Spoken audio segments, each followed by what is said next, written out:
আসসালামু আলাইকুম গাইজ, আপনারা দেখতেছেন ইঁচড়ের কাবাব।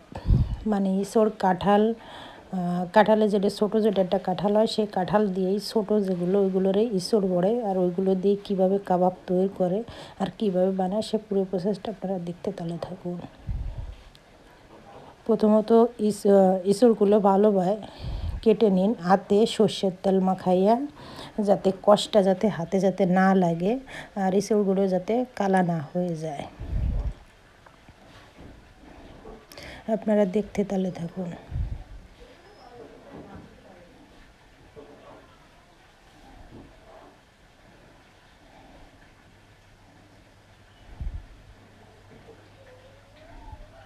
সুন্দর করে কেটে নেবেন, উপরের খোসাটা ফেলাই দেবেন ভালোভাবে,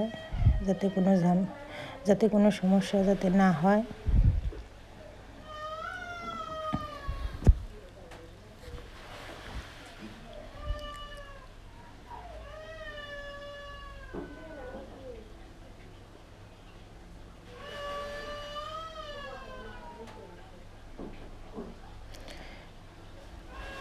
সামনে যে যে পাটটা যেটা শক্ত থাকে সেটা আপনারা ফেলাই দেবেন, ওটা কখনো খাওয়া যায় না, ওটা ফেলাই দেবেন। একবার হইলে এই প্রতি ইঁচড়ের কাবাব বানায় রান্না করে খেয়ে দেখবেন, খুব ভালো লাগবে। অনেক ভালো একটা সুস্বাদু একটা খাবার।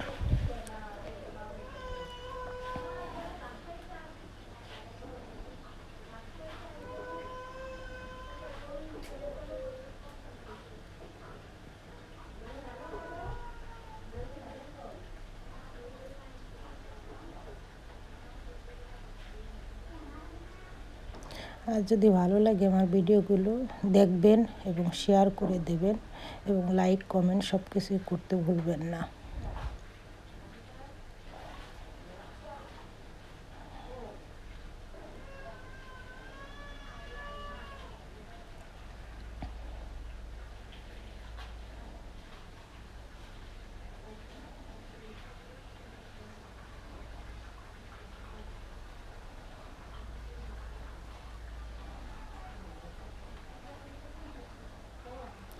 এখন ভালোভাবে ধুয়ে নেবেন, হয়তো ভালোভাবে ধুয়ে নেবেন, যাতে কষটা যেটা থাকে বা তেলের যে একটা গন্ধ থাকে সেটাও বাইরেই চলে যাবে।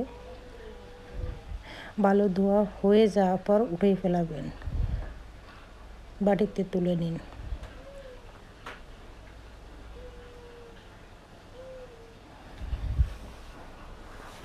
পুরো প্রসেসটা দেখতে তাহলে থাকুন।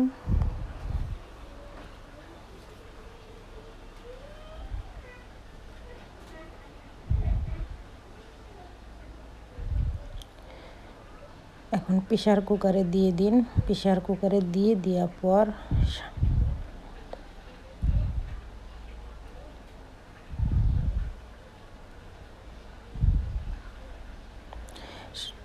সামান্য একটু হলুদ দেবেন।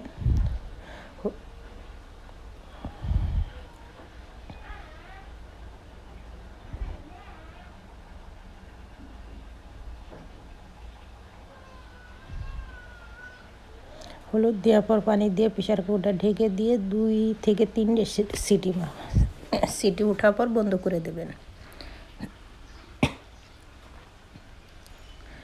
এখন একটু ঠান্ডা হয়ে যাওয়ার পর প্রেসার কুকার থেকে উঠিয়ে হাত দিয়ে ভাবতে একটু চেটকাই দেখবেন যে নরম হয়েছে না টনক। তারপর ভালো একটা কাঁচের একটা গ্লাস নেন, গ্লাস নিয়ে ভালোভাবে গরম যত আছে কাঁচের গ্লাস নিয়ে ভালোভাবে চাটাই ভালোভাবে গলাইয়ে নেন।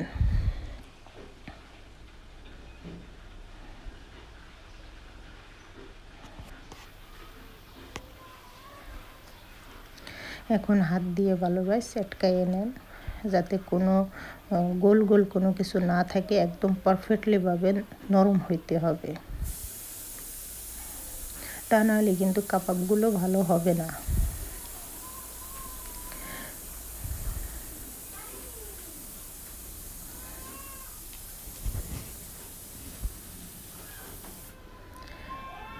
এখানে দেওয়া হচ্ছে হলুদের গুঁড়া, মরিচের গুঁড়া, জিরের গুঁড়া, ধনের গুঁড়া আর পরিমাণ মতন লবণ।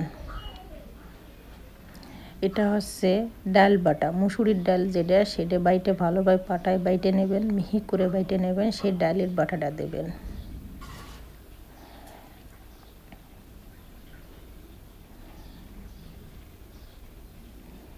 এখন ভালোভাবে মিক্স করে নেন সব কিছু দিয়ে।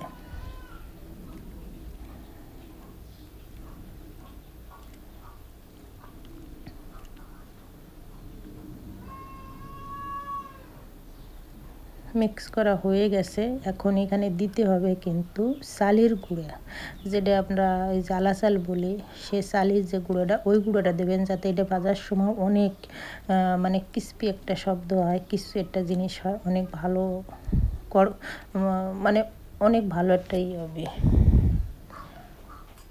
পরিমাণ মতন যতটুকু আপনার চালের গুঁড়ো লাগবে ততটুকুই আপনারা চালের গুঁড়ো দেবেন।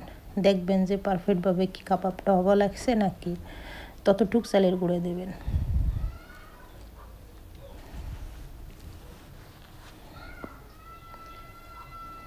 পারফেক্টলি হয়ে গেছে, মাখানো একদম সব কিছু ঠিক আছে। এখন কাবাবগুলো ভালোভাবে বানিয়ে নিতে হবে।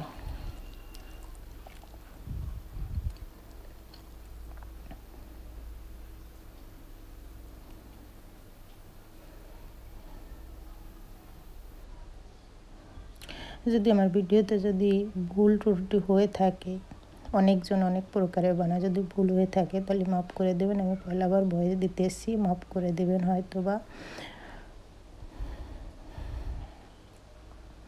এখন সুন্দরভাবে হাতে একটু সর্ষের তেল মাখাইয়ে কাবাবগুলো ভালোভাবে বানিয়ে নেবেন। আর যে প্লেটে রাখবেন ওই প্লেটে একটু সর্ষের তেল মাখাই নেবেন, যাতে কাবাবগুলো ভালোভাবে আপনার উঠতে সুবিধা হয়।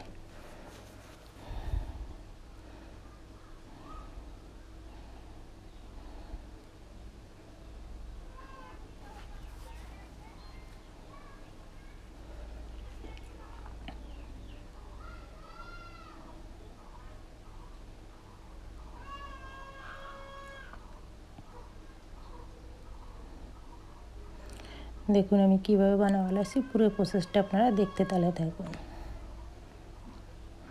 আপনারা এসে একটু ছোটও করতে পারেন, আমি হয়তো একটু বড় করছি। যতটা বড় করবেন তত ভাজার সময় ফুলে উঠবে, এই জন্য আপনারা যদি পারেন তাহলে একটু ছোট করে করবেন। আমি একটু বড় করে করেছিলাম, আর আপনারা একটু ছোট করে করবেন। এখন ভালোভাবে তেলে ভেজে নেন। এটা কিন্তু রান্নার রেগুলার তেল, কোনো সর্ষের তেল নয়। ভালোভাবে ভেজে উঠে নেবেন।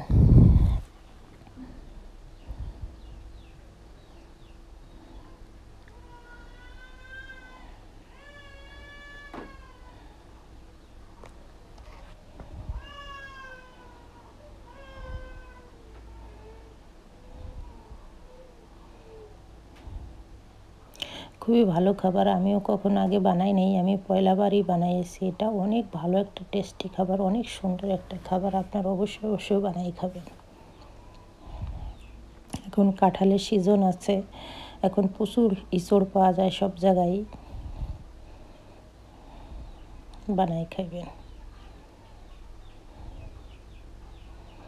এবার উল্টে পাল্টায় একটু ভেজে নেবেন, তখন যে একটু কালার চলে আসছে তখন উঠিয়ে নেবেন। বেশি একদম কড়কড়া ভাজার দরকার নাই, পরে কিন্তু এটা মশলা দিয়ে রান্না করা হবে, এই জন্য হালকাভাবে ভেজে নেবেন কালারটা আসা পর্যন্ত।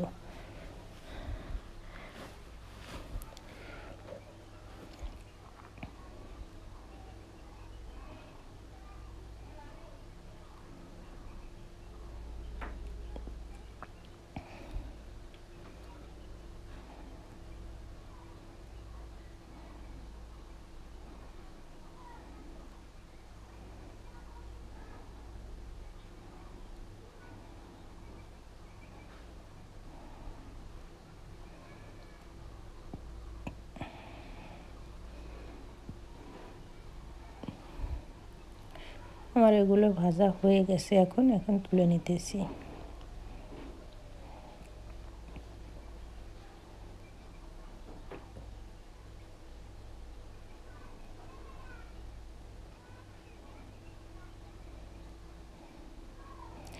যখন ভাজবেন জানি আপনার এসে গ্যাসের চুলাটা জানি গ্যাসের তাপমাত্রা জানি মিডিয়াম থাকে।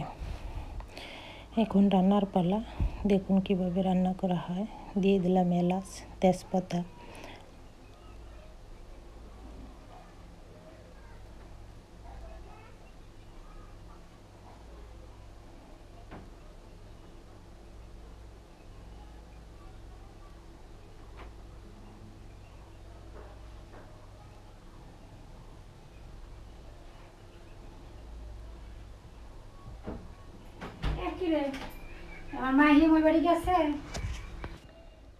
এর ভিতর দেওয়া হয়েছে তেজপাতা, এলাচ, দারচিনি এবং হচ্ছে কাঁচা পেঁয়াজ।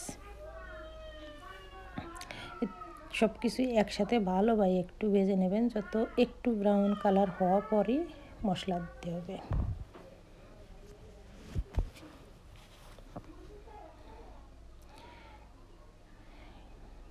এটা দেওয়া হলো আদা বাটা, পরিমাণ মতন লবণ,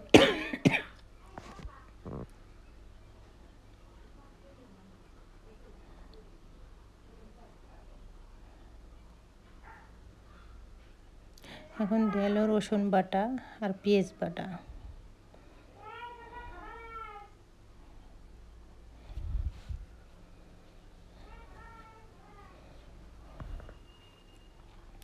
মশলাটা যখন আপনার ভালোভাবে কষানো হয়ে যাবে, দেখবেন যে মশলাটা কষানোর পর থেকে খুব ভালো একটা ঘ্রাণ আসবে, তখনই দেবেন মরিচের গুঁড়ো পাউডার, মানে কাশ্মীরি যে মরিচের গুঁড়ো পাউডারটা উড়ে দেবেন। আর দেবেন হলুদ পরিমাণ মতন, দেওয়া হলো জিরের গুঁড়া,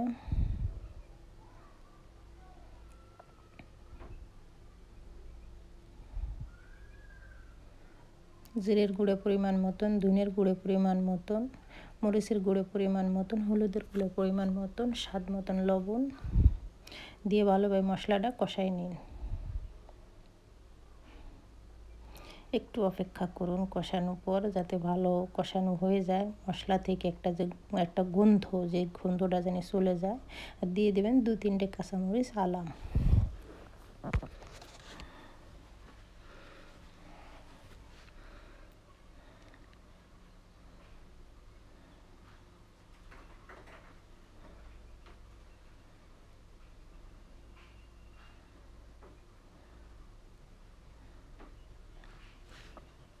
কষানো হয়ে গেলে পরিমাণ মতন, বেশি না, পরিমাণ মতন পানি দিয়ে দেবেন।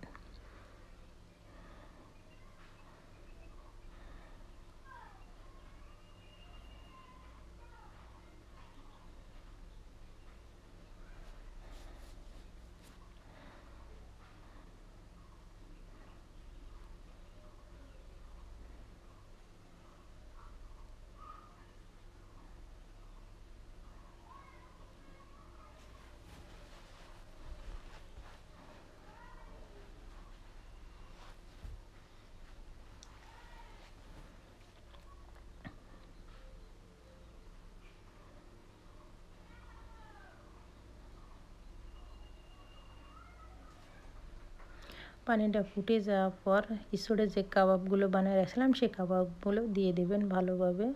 একটা কাবাবও ভাঙে নাই আর ভাঙবেও না, খুব সুন্দর হয়েছে, বানানোটা অনেক ভালো হয়েছে।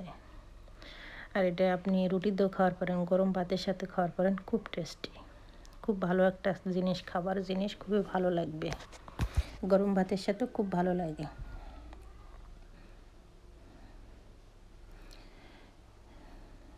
এখন দেওয়ার পর উল্টে পাল্টে ভালোভাবে একটু নেড়ে ছেড়ে দেবেন।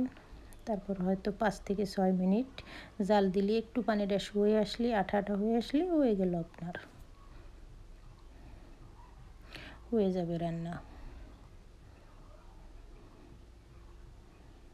হয়ে গেছে, পানি শুকিয়ে গেছে, আঠা হয়ে আসছে, একদম গায়ে গায়ে মিলে গেছে, হয়ে গেছে রান্না, ভিতরেও সেদ্ধ হয়ে গেছে।